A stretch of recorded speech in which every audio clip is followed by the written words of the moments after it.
जिंदगी में बंदगी तू कार नहीं,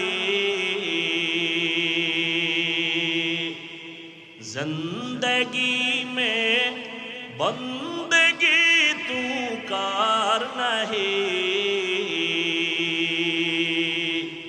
जिंदगी में बंदगी शर्मिंदा है, जिंदगी में बंदगी शर्मिंदा है।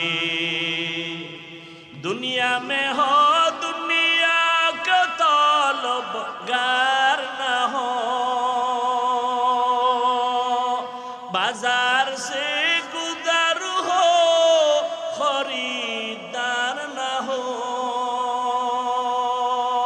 ये दुनिया एक मिसले कागज फूल है, ये दुनिया एक मिसले कागज फूल है। जिंदगी में बंदगी तू कार नहीं, जिंदगी में बंदगी शर्मिंदा है, जिंदगी में बंदगी शर्मिंदा है।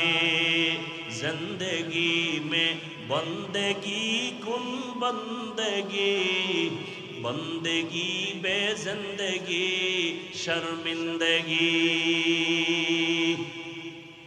রহমতের নবী এমন এক আদর্শ নিয়ে আসলেন।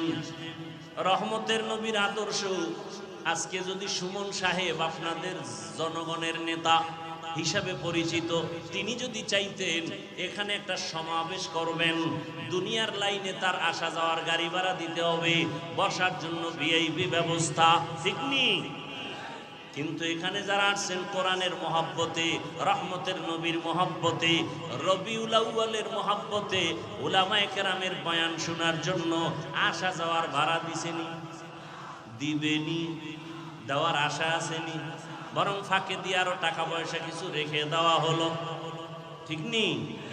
বসার জন্য কোনো ভিআইপি ব্যবস্থা নাই। দুনিয়ার মধ্যে সব থেকে নরমাল থার্ড ক্লাসের বিছানায় আপনারা বসে গেলেন। কে বড়, কে ছোট, কে আলেম, কে মূর্খ, কোনো ভেদাভেদ নাই। এটা কেমন করে সম্ভব?